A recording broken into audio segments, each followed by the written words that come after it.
condição comum. Evangelho de Marcos, capítulo 9, versículo 24.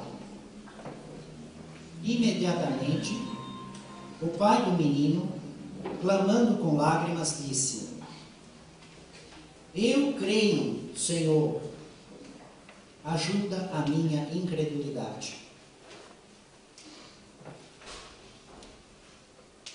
A primeira reflexão, já brutal, gigantesca, fortíssima, é pensar que o Espírito Emmanuel isola mais de 1000 versículos. Mais de 1000 versículos do Novo Testamento. De hoje é o versículo 24 do capítulo 9 do Evangelho de Marcos. No entanto, mais de 1000 versículos, o Espírito Emmanuel isola e nos traz, através da psicografia de Chico Xavier, comentários para aplicação prática na nossa vida. Nenhuma dessas reflexões vem discutir a questão da tradição, da tradução, de como os judeus pensavam na época, a vida diária na época de Jesus. Tudo isso era circunstância que realmente ajuda a compreender o cenário da mensagem do Cristo. Mas a essência, o objetivo forte de Emmanuel é falar do nosso dia a dia, a aplicação diária, no nosso tempo, contemporânea. Mais de 1000 estudos. No livro Pão Nosso, que estamos estudando hoje, Vinha de Luz, Palavras de Vida Eterna, Caminho, Verdade e Vida, Fonte Viva, Livro da Esperança, Ceifa de Luz. Dos mais de 400 livros da produção mediúnica de Chico Xavier, eu conheço esses 7 que têm esse trabalho. Pode até ter outro mais. Esses 7 estão na minha mesa de trabalho. E é nessa sequência que eu já tenho trabalho por uns 20, 30 anos, se Deus me permitir viver, estudando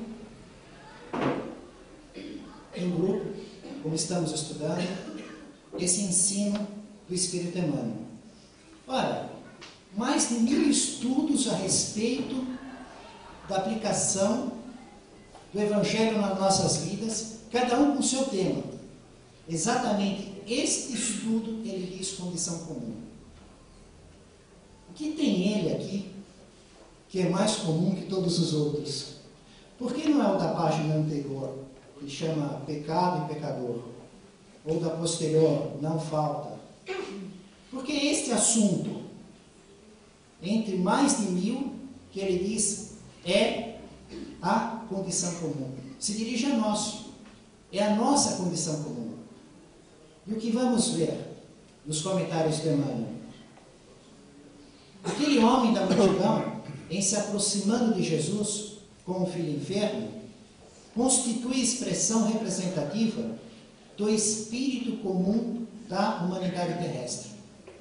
E nesta primeira parte, que eu fiz questão de ler expressamente, para que notemos que eu não estou exagerando, e que é exatamente esse o pensamento de Emmanuel, a expressão comum.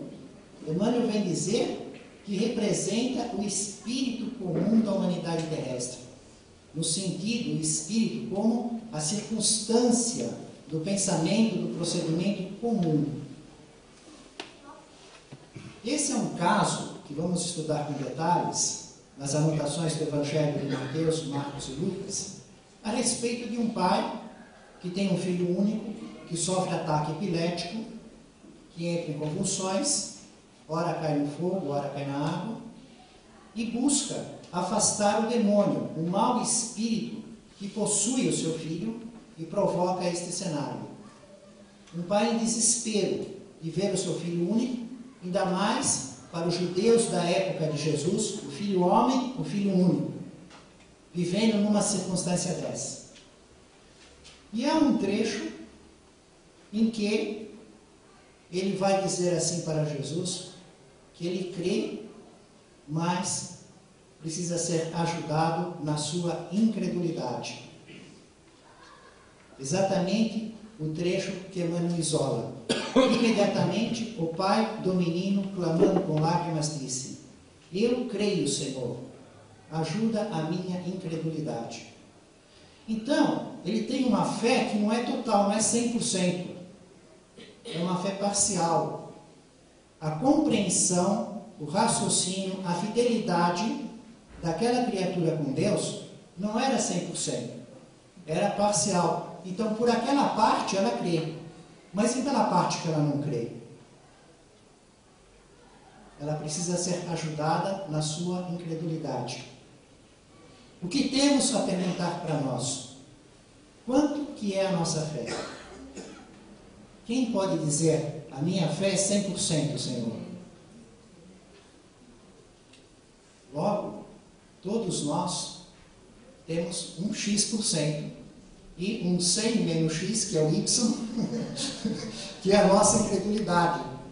E temos que nos dirigir a Deus dizendo, pelo X da nossa fé e pelos 100 menos X, o Y da nossa incredulidade, nos ajude assim mesmo, deste modo.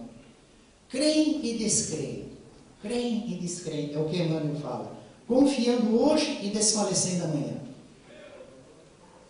Isso até mesmo aqui, dentro da instituição espírita cristã, com todo esclarecimento, com toda a base sólida, porque o Espiritismo tem condições de provar materialmente a existência dos espíritos, a comunicação dos espíritos com os homens, conhecer materialmente uma certa quantidade de informações a respeito do corpo espiritual, do perispírito, do nosso relacionamento com os espíritos, as instituições dos espíritos, a solidariedade entre o homem e o mundo espiritual. Mesmo assim, com toda esta prova, e não naquela circunstância de uma fé cega, de mistérios, da fé sem prova, da fé fanática, estando em lastros concretos, mesmo assim, eventualmente, passamos por creem e descreem, confiando hoje e desfalecendo amanhã. Felizes, pois, aqueles que, à maneira do Pai necessitado, se acercarem do Cristo, confessando a precariedade da posição íntima. Vejam que espetacular que é Emmanuel nessa colocação. Não é problema ter a precariedade da posição íntima. O problema é ter o orgulho de não confessá-la. E não buscar o Mestre por este orgulho. Então, felizes são aqueles que admitem a fraqueza, a incredulidade, e mesmo com um pouco de fé, têm a coragem de buscar o Cristo, confessando a incredulidade. Assim, em afirmando a crença com a boca, pedirão ao mesmo tempo ajuda para a sua falta de fé, atestando com lágrimas a própria miserabilidade. Vamos ver o cenário completo em que ocorre essa circunstância. Jesus desceu do Monte Tabor. Eu postei no Facebook da Casa Esperança, compartilhei para os amigos, a imagem do Vale de Jezreel, um vale gigantesco, porque Israel, aquela faixa estreita de terra, ao lado do mar Mediterrâneo, então sai do nível do mar, aí começa a subir, e o Monte Tabor vai estar aproximadamente 630 metros acima do nível do mar, e ele tem uma altura de 588 metros. Depois, ele começa a baixar, e alguns quilômetros adiante, nós teremos o Lago de Genezaré, o Mar da Galileia, 200 e poucos metros abaixo do nível do mar. Imagina o desnível. Sai do nível do mar, vai lá para os 588, e depois despenca para os 230, e algumas dezenas, centenas de quilômetros. Vamos ter o Mar Morto, 400 metros abaixo do nível do mar. Então, em frente a esse monte, forma um vale, uma planície, que foi sempre muito disputado, lugar de guerras, é o celeiro de Israel. Esse monte tem 4.340 degraus de pedra, feito pelos bizantinos. Na época de Jesus não havia escada de pedra. Eles subiram mesmo no alto do Tabor. Na oportunidade que estivemos lá, fomos de ônibus até um certo local e depois com uma van, fazendo aquelas curvas estreitas, a gente rezando. Né? Porque realmente vai fechando, até o topo do Monte Tabor, o local em que ocorreu a transfiguração.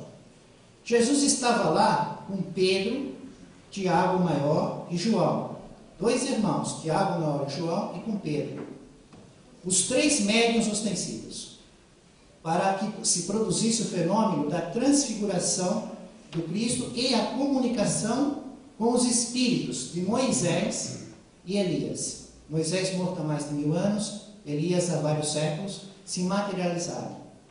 Logo, se Jesus estava lá com Pedro, Tiago maior e João, e eram 12 discípulos, 12 menos 3, 9.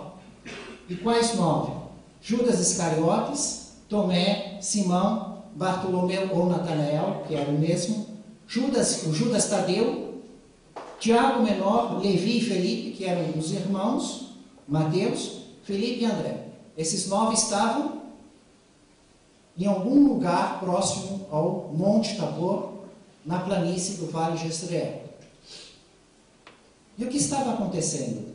Eles estavam discutindo com os judeus, uma maior discussão, porque um pai, exatamente desse contexto, com seu filho único, que há muito tempo, há vários anos, desde a infância, tinha esse problema com seu filho, e não havia possibilidade de expulsar esse demônio, de afastar esse mau espírito, de fazer as pazes entre o seu filho e esse espírito obsessor.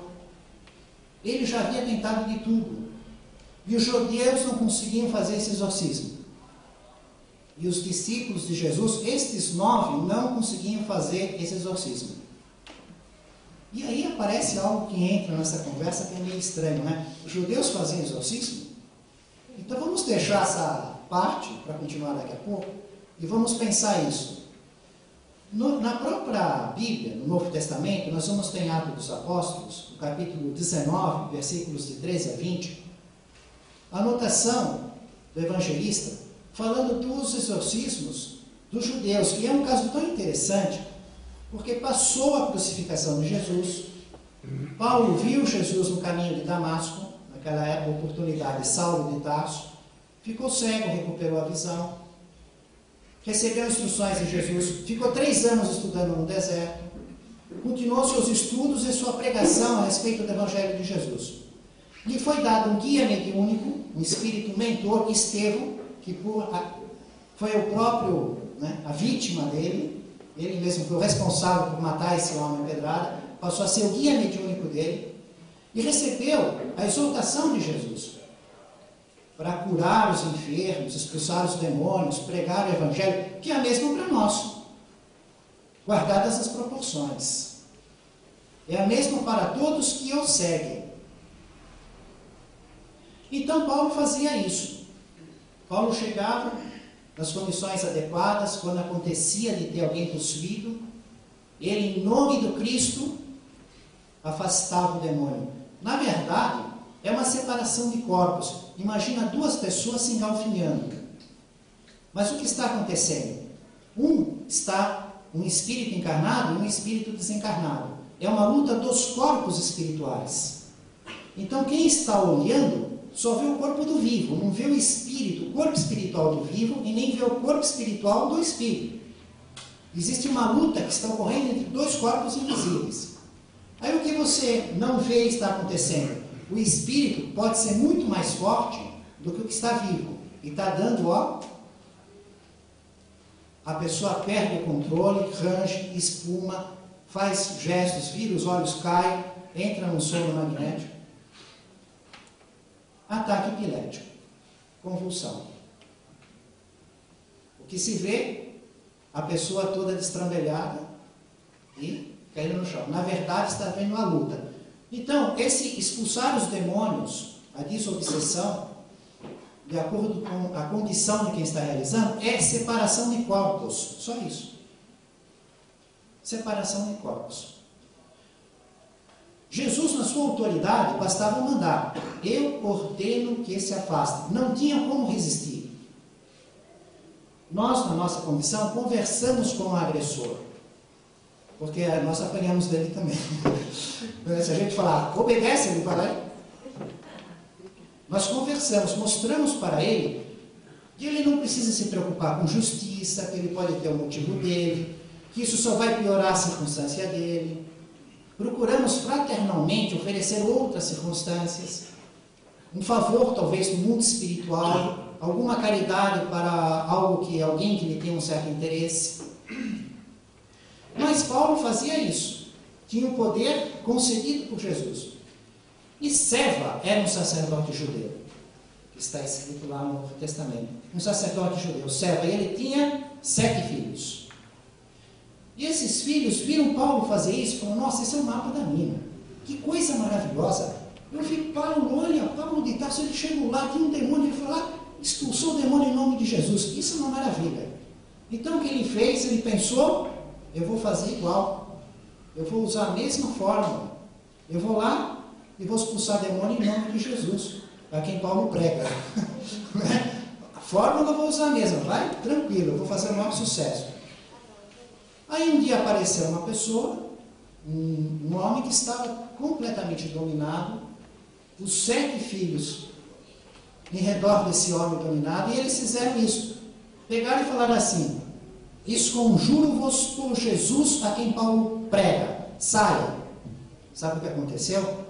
O Espírito, através desse homem que estava dominado, possuído, falou assim: Jesus eu conheço, Paulo eu conheço, mas e você, quem é você? Porque Paulo tinha autoridade moral estabelecida por Jesus, recebido lá, o aval, né, avalizado. Ele podia pagar qualquer conta. Tinha o aval de Jesus. Mas e ele, que era simplesmente o pecador do mesmo nível que esse espírito? O que ocorreu? O espírito no corpo daquele homem pulou para cima do 7. 5 conseguiu fugir. 2 ele não deixou. Aí, ele deu um malho nos 2 e deixou os 2 nus. E os 2, quando conseguiram se libertar, saíram na cidade de Éfeso, como se fosse Milão, Paris, nos dias atuais. Uma cidade importante na Turquia, na época. A população toda ficou: nossa, como é que pode? Olha o que aconteceu. A gente viu Paulo fazer, eles foram fazer, imitando a fórmula de Paulo. Olha o que aconteceu. Os 2 nus apanharam de monte do Espírito, não afastou nada. Aí eles juntaram todos os livros deles, todos os conhecimentos que eles tinham, puseram fogo em tudo. Disseram: nada disso funciona. Nós temos que aprender com Paulo, o Evangelho de Jesus. Porque isso que se faz em nome também de todos esses nossos livros não funciona do jeito que funciona com Paulo. E queimaram uma verdadeira fortuna. 50.000 dracmas de prata. Tudo que tinham de todo o material puseram fogo de uma vez. Porque nada valia. Então, os judeus, agora nós voltamos para o Monte Tabor, Jesus desceu com os 3, encontrou os outros 9. Esses outros 9 que nós lemos estavam discutindo com os judeus, porque ninguém conseguia fazer a expulsão desse demônio, afastar o espírito daquele menino, o filho único, daquele homem que buscava uma solução para o seu problema. Nem os judeus, nem os discípulos de Jesus, aqueles 9. E eles discutiam entre eles calorosamente. Aí Jesus se aproxima, vê que está a discussão e fala: mas o que vocês estão discutindo? A vergonha do pessoal. Batendo boca, porque a fórmula de nenhum tinha dado certo, nem dos 9, nem dos judeus. E o pai do menino, então se joga aos pés de Jesus e diz para ter compaixão dele, que o filho dele está nessa circunstância. E Jesus conversa com ele, e é um filho único, e é desde a infância, e ora no fogo, ora na água, naquela condição da convulsão, rangendo, espumando. E aí aparece o X da questão. O homem diz assim para Jesus: se podes, nos ajude. Dá para perguntar assim para Jesus, se pode, se ele pode? Aí Jesus diz para ele: se podes? Né? É nesse momento que ele coloca, que ele cai em si. Né? Porque quando ele pergunta para Jesus, se pode, o que acontece com a compreensão espiritual dele? O que acontece com a fé dele? Há um X de incredulidade. Dentro dos nossos conhecimentos, nós sabemos que o poder do Espírito é proporcional à evolução espiritual. Sobre a matéria, sobre o conhecimento da logística divina. E nós estamos inseridos nesse processo evolutivo. Estamos ainda muito no começo, tendo consciência agora da nossa realidade espiritual, das reencarnações, da pluralidade dos mundos habitados, da comunicação com os espíritos. Mas vamos ter faculdades na inteligência que ainda nem temos.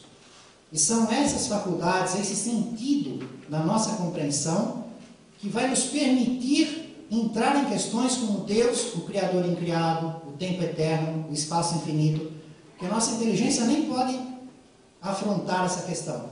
Observamos a criação universal. Então o Criador existe. Mas como é que ele existe? Como o Criador é incriado?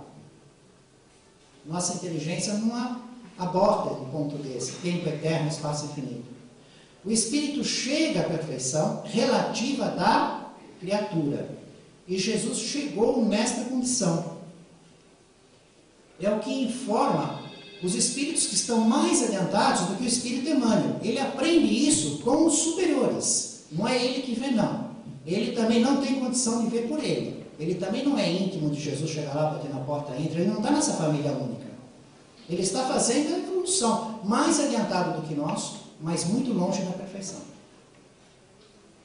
Os instrutores deles é que dizem: olha, Jesus já chegou, já tem esses graus, já conhece todas as leis do universo, que é dado a uma criatura conhecer, e tem o poder de manusear o fluido cósmico universal, que forma todas as matérias do universo, capaz de transformar qualquer coisa em qualquer coisa dentro das leis da natureza, que passam a ser inexplicáveis para a nossa compreensão espiritual, assim como nós hoje fazemos com as leis da natureza coisas que são inexplicáveis para as pessoas na época do Cristo.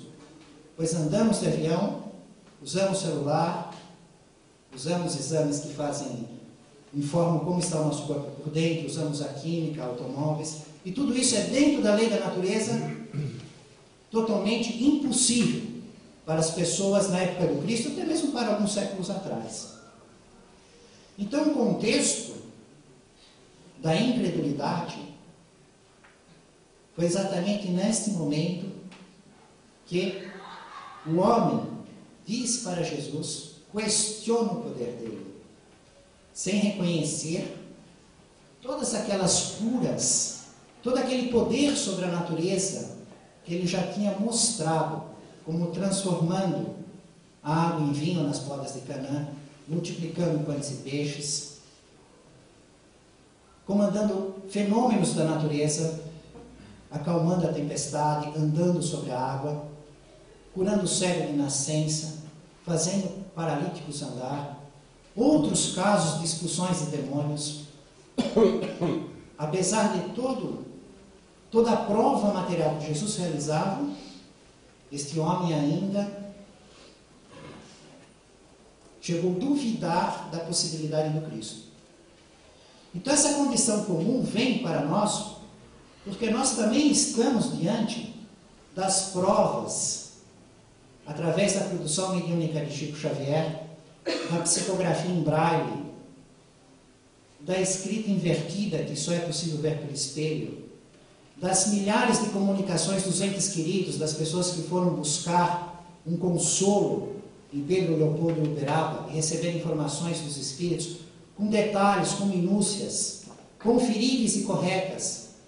Pai que soube que já era avô, através dessa psicografia, caso esclarecendo o erro da polícia, que tinha dado, foi suicídio em Portugal. E os pais, não é possível, ele não se matou. E ele diz, não, realmente não foi suicídio, foi assassinato, por este motivo que a polícia não pode saber. Mas peçam que vocês não mexam na questão. Corrigindo o erro do cemitério, colocando o nome errado lá no jornal, certo? E na placa do cemitério, nos arquivos errados, o espírito faz a mensagem.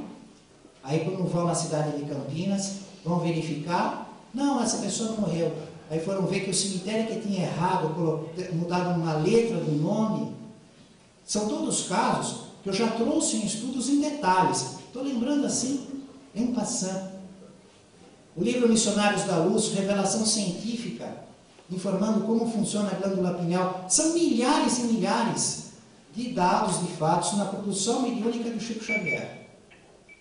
Estão nos livros, é contemporâneo, está na nossa linguagem, que provam a realidade da existência dos espíritos, da comunicação com os homens, desse processo evolutivo que estamos inseridos. Mas vamos ver na obra de Allan Kardec, no Livro dos Espíritos, que é o nosso curso base, Livro dos Espíritos do Evangelho segundo o Espiritismo. Há uma parte que fala sobre os possessos, que seria um nome que poderíamos entrar dentro desse contexto do jovem lunático, que tem um ataque epilético, deste homem, deste pai que busca Jesus. Eu selecionei algumas das questões. A primeira vem em cima do conceito que não existe a possessão, assim como dois espíritos ao mesmo tempo ocuparem o mesmo corpo. Um corpo de carne só pode ser ocupado exclusivamente por um único espírito. Não tem jeito de um outro espírito tirar aquele que está lá, ou compartilhar. O que tem jeito é ele dominar completamente. Por quê? Porque a união de cada célula material é feita desde a fecundação. Desde a fecundação. Uma a uma. É o corpo espiritual, o perispírito, que é o modelo dessa formação na gestação. É ele que é o modelo. Sem o modelo, sem o automatismo instalado nele, não vai rodar nada de corpo humano na gestação. Célula a célula, tudo é ligado e comandado pelo corpo espiritual. Isso não é possível desligar esse fio e por outro lado. Mas o que é possível? Nessa ligação, o corpo espiritual tem o corpo carnal, se entrelaçar nela. Porque o corpo espiritual é muito poroso, não é como o nosso corpo carnal. Ele é penetrável. É como uma roupa que encharca d'água. Não é como um vidro que você joga água e fica de fora. Ele tem propriedades materiais diferentes. Então, por esta porosidade, por esta expansibilidade que ele estica, nos lembra aqueles desenhos que fazem os homens com os efeitos especiais. Um penetra no outro e com a força, se o outro não tem a força para resistir. Mas de onde vem essa força? Quem é o privilegiado que é forte e quem é o deserdado que é fraco? Cada um faz a si mesmo. Porque Deus cria todos iguais e a força e a fraqueza é consequência dos pensamentos, bons ou maus, dos sentimentos. Então, nosso corpo espiritual materialmente é resultado das nossas ações, dos nossos pensamentos, das nossas virtudes, das nossas fraquezas. E as nossas relações, à medida que vamos prejudicando os outros, eles vão tendo o poder de penetrar na gente. É por isso que é possível enganar a justiça humana, mas para ser escravo no mundo dos espíritos. E nessa sequência de experiências na carne e fora da carne, todo mundo vai aprender a usar a liberdade de direito, porque aprende às custas da própria dor. Então, considerando isso, eu selecionei as seguintes questões. A 474.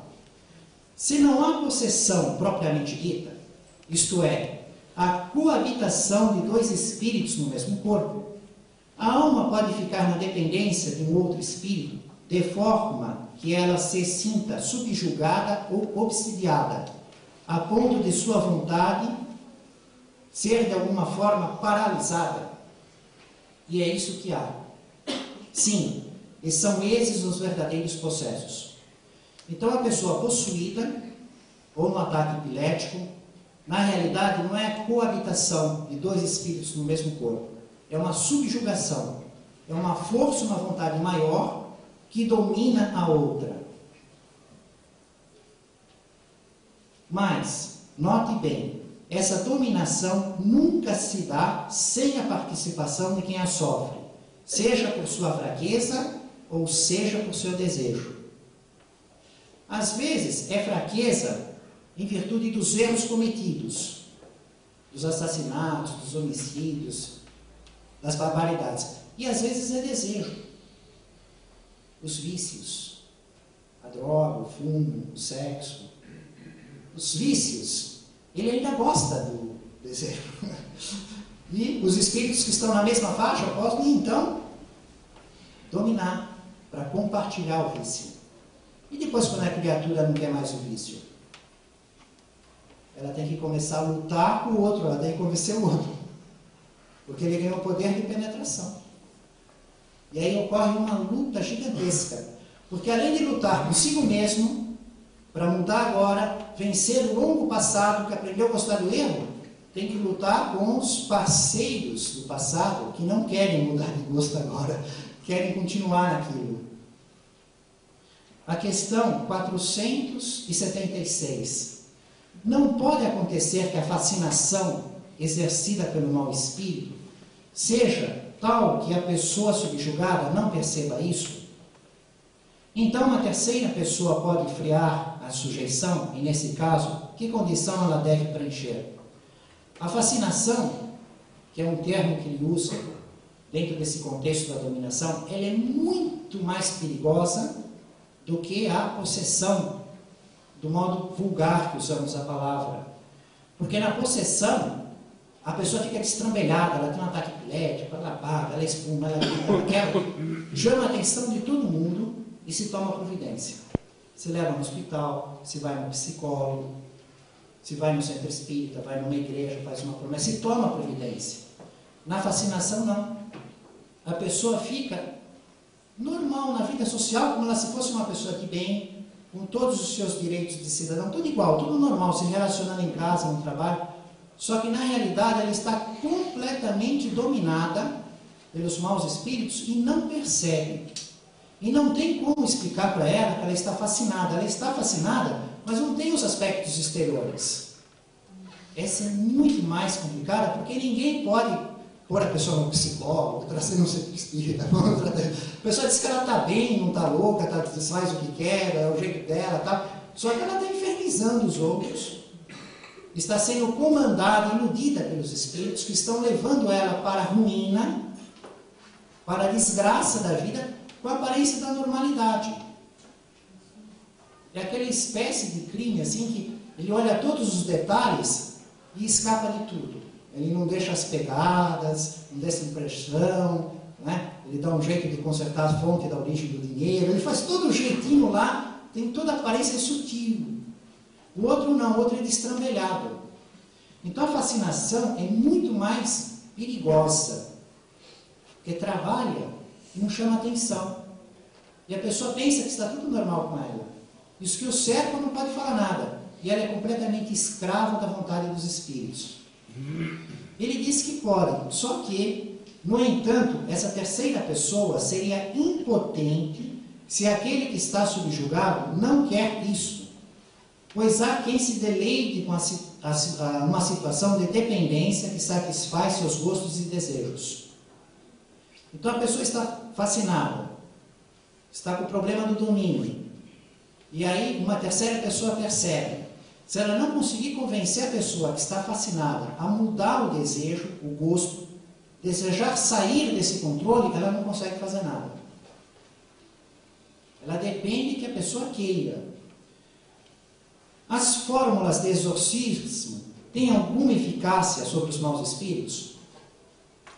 Depois que vimos com os exorcistas dos filhos de Seva, os 7 filhos de Seva, né, não tem nenhuma eficácia. Nada do que é material nosso tem poder nenhum sobre os espíritos. Madeira, ferro, cobre, pó, qualquer coisa que você imaginar, a matéria que eles se encontram passa por tudo isso. Vibra, passa por dentro. É uma intensidade vibratória muito maior.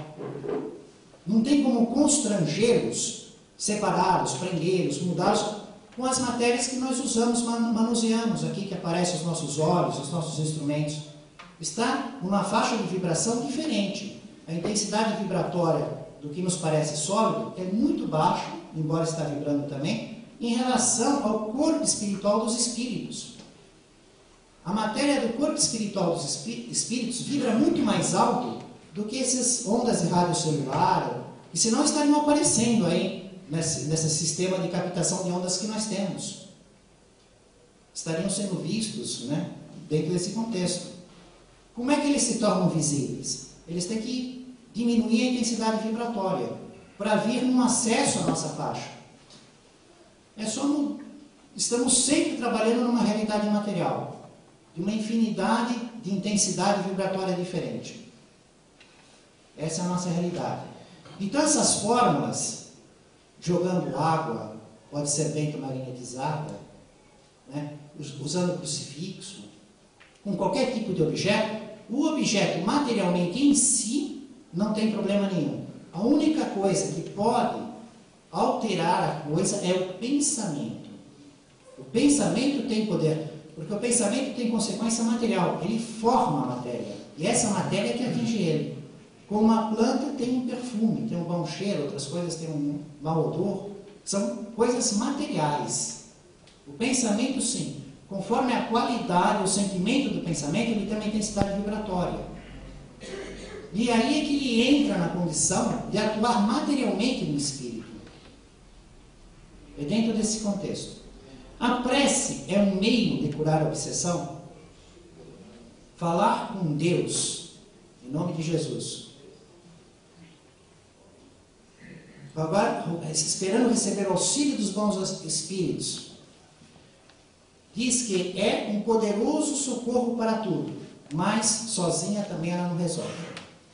Porque é preciso que o obsidiado faça a parte que lhe cabe, destruindo em si mesmo a causa que atrai os maus espíritos. Percebam como é a circunstância? Se quem está sofrendo essa escravidão, essa subjugação, essa obsessão, essa possessão, não entrar com a parte que lhe cabe no seu desejo de se libertar, de se reformar o sentimento, o pensamento, a sua condição moral, a prece ela vai ser um auxílio, uma força, um tratamento, mas ela sozinha não vai resolver. É como um terreno que tivesse um monte de lixo, restos de comida. O que ia acontecer lá? Um monte de mosca. Aí você quer tirar a mosca, mas mantém o lixo lá. Como é que você vai tirar a mosca? Se tirar todo o lixo, a mosca vai embora. E se plantar coisas maravilhosas, vem as borboletas. A fórmula que você usa, assim, uma fórmula para expulsar o espírito, pôr a ferradura, jogar uma pata de coelho, jogar um sal grosso assim perto, ele dá risada e ele diz, olha, uma pessoa completamente leiga da vida espiritual, ele se obstina e fica lá, ele se diverte. Se você tem um pensamento bom, faz um ato de caridade por aquilo, um bom espírito se aproxima. Se aproxima um bom espírito, ele não tem como ficar. Porque é uma realidade material. É que nem, por exemplo, nós conseguimos ir olhar para o sol e afrontar o poder do sol e se aproximar dele. Não? É irresistível. Até quando estamos em tratamento espiritual, trazendo aqui, aliás, os espíritos aqui trazem, os irmãos que estão em sofrimento para serem aliviados, tratados nas nossas reuniões mediúnicas, que eu participo de sexta-feira, depois da palestra, nós notamos assim, um problema deles com espíritos até de pouca luz. Eles, eu não aguento essa luz, me ofusca. Ele está tão habituado naquelas trevas que ele vive, que uma luz tão pequena. Imagina os bons espíritos, então, o que causaria? Se ficassem ostensivos para o toque com eles. Então, aproximar um bom espírito é que resolve qualquer problema. Minha casa está estranha. Parece que tem assombração. Tudo está dando errado lá. Fizeram um trabalho para lá. Pode ter mau espírito, não terem feito o trabalho, não. É só fazer um evangelho, É só tornar aquele ambiente simpático, um bom espírito, resolveu tudo. Um bom espírito se aproximou, os outros foram embora. Mas quando é que um bom espírito vai lá? Se o que estiver pensando lá dentro, se o sentimento entre as pessoas for de fraternidade, for de desejo do bem, de lutarem com as suas imperfeições, de desenvolverem a fraternidade, a virtude. Agora, e se for assim, provocar, debochar, tiranizar, brigar pelas coisas? Não adianta chamar, vem bom espírito, faz a prece e depois prossegue assim. É o terreno sujo que vem as moscas, ou limpo que vem as borboletas. O livro Nos Domínios da Mediunidade, na produção mediúnica de Chico Xavier, ele nos traz no capítulo 9, Possessão, em que o espírito André Luiz está vindo na Terra e vai num centro espírita e observa um caso de atendimento fraterno e a pessoa sofre uma possessão. Ou seja, um espírito é permitido que ele ataque o seu inimigo, possua lá na frente da reunião de assistência, a pessoa tem um ataque epilético. Qual que era a história deles?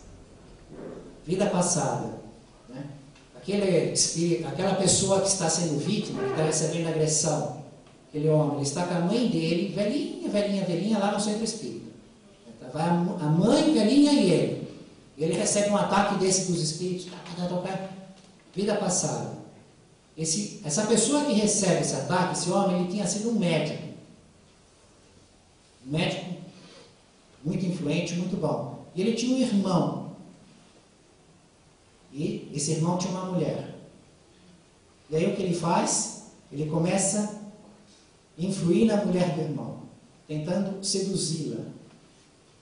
E depois ele percebe que ele consegue algum caminho, e aí ele faz uma campanha que ele denigre completamente a vida do irmão, inferniza de tal ponto, acaba com todas as suas possibilidades financeiras, com toda a sua possibilidade, o irmão fica louco. Aí ele fica andando com a mulher do irmão, o irmão fica no hospício, até morre lá, e ele fica com a mulher do irmão, seduz ela e fica com ela. Só que todo mundo morre. Morre um, morre outro, morre outro. Então, aquele que morreu, que foi traído pelo irmão e pela mulher, que foi enganado, que nada soube na vida, que acabou morrendo naquela penúria econômica, naquela calúnia, ficou completamente louco e agressivo. E era um engalfinhamento lá na vida espiritual. O que fizeram os espíritos? Primeiro reencarnaram a mulher. E depois puseram quem seduziu ela, né, aquele médico, como filho dela. E está vendo lá no centro espírita. Vivia com ataque epilético, não havia medicina acadêmica que desse jeito. E o espírito. Inclusive é interessante ver que ele estava contido, louco para pegar, né, mas contido. E o instrutor de André diz, bom, como nós estamos em condição de estudo, vamos liberar a faixa vibratória para ele vai fazer o ataque. Depois a gente vai socorrer depois. Foi liberar e a pessoa... Quem olha viu o quê? O dirigente da reunião ficou assustado, aquela condição incômoda, teve que ir para uma outra câmera, levar uma médium lá, que não fica mediunizada de jeito nenhum, porque ela sabia, peraí, eu vou ficar bem lúcido aqui para conversar com ele, porque é um perigo, né? Mas ninguém via nada. Quem ia saber o passado? Quem estava vendo a briga dos espíritos? Por que um é tão inimigo do outro? Que essa circunstância já rola por muito tempo, que ninguém se reforma, que todo mundo continua achando que está certo, que o erro é todo do outro, continua vivendo do mesmo jeito. E este é o ataque epilético, é a possessão. Existem dois tipos.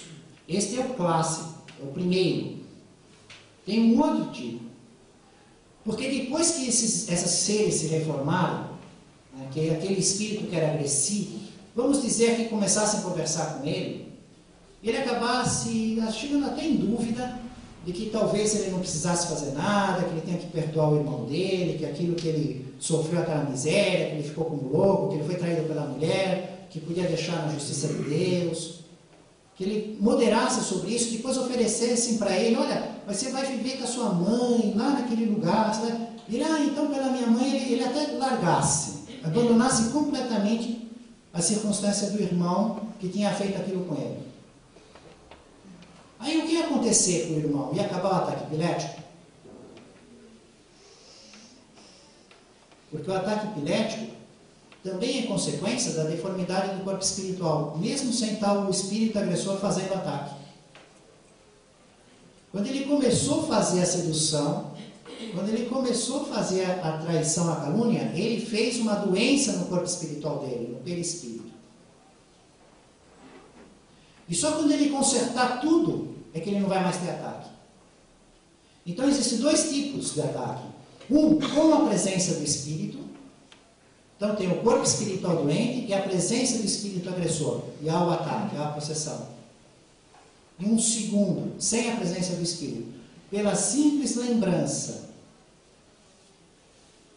Mas como? A pessoa está aqui, ele não vai lembrar na vida passada que ele seduziu a mulher do irmão, que ele fez aquela calúnia, mas está na memória do corpo espiritual. E se aquela memória de algum modo vier para a vida atual, sem explicação nenhuma, nem ele fica sabendo como isso acaba acontecendo, ele entra no ataque epilético. E sem ter o espírito agressor perto. Ou já perdoou, pode estar até trabalhando pelo bem dele, mas ele vai entrar. Até ele corrigir integralmente o corpo espiritual. Estar totalmente sanado os problemas do perispírito. Isso é que está no capítulo 9 do livro, Nos Domínios da Mediunidade. E é necessário, então, o acompanhamento em conjunto da medicina acadêmica, porque vai levantar o problema da química, da eletricidade, do magnetismo das células nervosas do cérebro, os danos que estão sendo causados, e também o tratamento espiritual, que vai trabalhar onde a medicina acadêmica não trabalha, que é o fluido vital, o corpo espiritual, a nova moral, a aproximação dos bons espíritos. Porque a medicina acadêmica vai fazer um exame dentro dos limites dela e vai te dar um remédio. Isso atrai bom espírito? Isso conserta o perispírito? Isso repõe o fluido vital? Quem vai fazer essa parte? Por outro lado, não adianta querer que os espíritos vão te passar o remédio que a medicina acadêmica receita pelos médicos formados na escola que estão à venda na farmácia. Ele não vai fazer isso. Ele sabe, mas ele não faz. Porque cada um tem a parte que lhe cabe no trabalho. E o trabalho dele é trabalhar o fluido vital, o procedimento moral, o perispírito. E se ele tem que influir na medicina acadêmica, por influência oculta do pensamento, ele diz para o médico, receita isso, o problema é esse. E se o médico estiver afinado com o bom espírito, ele vai acertar o seu procedimento. Se ele não estiver bem entrosado com o bom espírito, ele vai agir por conta própria. Então é necessário a aliança. É da mesma maneira que um motorista que dirige um carro, o carro seria o nosso corpo. E o motorista está lá. E o motorista é destrambelhado. O que acontece com o carro? Ele bate, amassa aqui, faz uma bolha de ar no pneu, quebra o farol lá. Você tem que levar para uma oficina. Corrigir o vidro, o pneu, o farol, não é? Mas também o motorista tem que aprender a dirigir direito. Porque senão o que adianta? Sai tudo. Agora também não adianta o motorista aprender a dirigir direito sem levar o carro na oficina, porque ele já criou os danos. Fica o motorista, agora você dirigiu, mas o carro está todo destrambelhado. Então, é necessário o trabalho em conjunto. As nossas reflexões finais hoje, já que estamos com várias variáveis, falamos em ataque epilético, em lunático, demônio, filho único, compaixão de Cristo, fé, incredulidade. Nos lembramos de uma matéria que foi uma comunicação espontânea do espírito de Gutenberg, realizada na Sociedade Espírita de Paris, no dia 19 de fevereiro de 1864. Até mesmo, hoje à tarde, na agradável entrevista com o professor Sérgio Trombella, que está lá no fundo do salão, no Estúdio 8, que é exibido no canal 8, na TV aqui no Guarujá, nós falamos a respeito desse caso. Então, esse espírito do Gutenberg, nós sabemos quem foi e o que fez na humanidade. Foi um espírito missionário que veio fazer a invenção da imprensa. E é considerada a Revolução Mãe, porque imagina o conhecimento como passava do papiro, do pergaminho, matar o animal, tirar a pele, secar a coisa, fazer ali, os limites daquilo.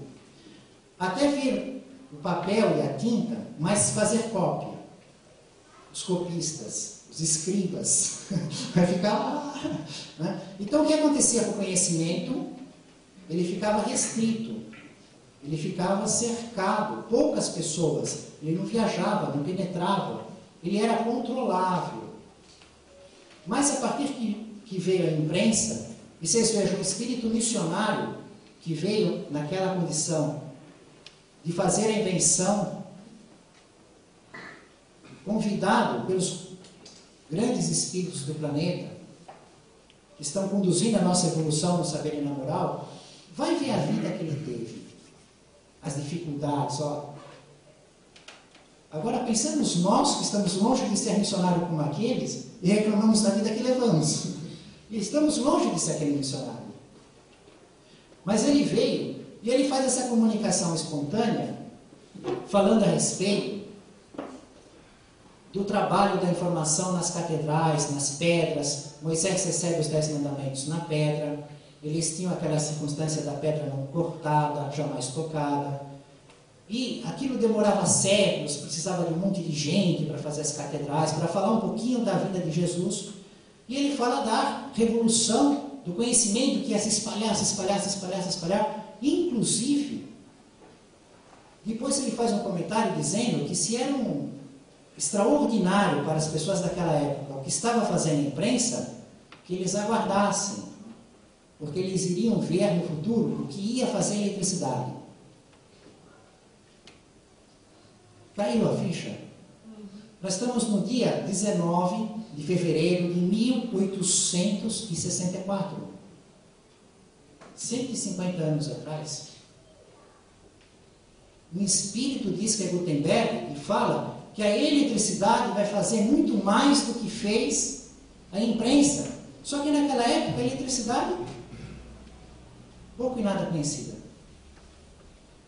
E hoje nós temos a internet, temos os computadores, até os governos têm dificuldade de controlar a população em virtude da comunicação que anda pelos celulares, computadores, pela maneira um povo vê os usos e costumes do outro. Olha como o pessoal se veste, olha como aquele pessoal faz, olha como ele elege o governo, olha como é que ele olha isso.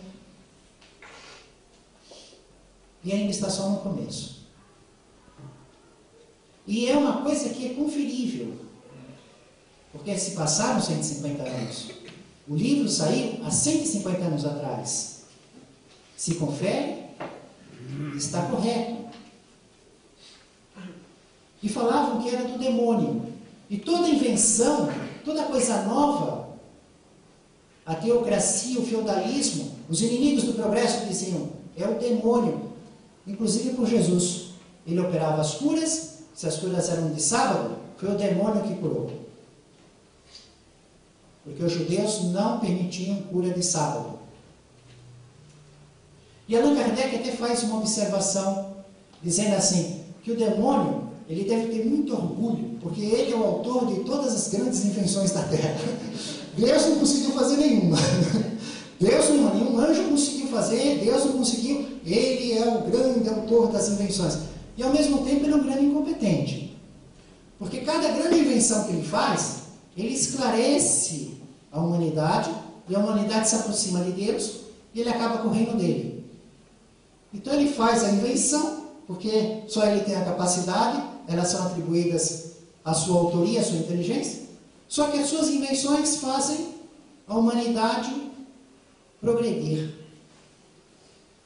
E isso cai bem com o contexto que estamos estudando.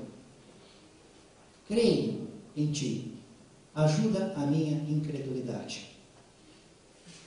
Família espiritual de Jesus, no caminho do reino dos céus, em nome do Mestre Jesus, louvado seja Deus.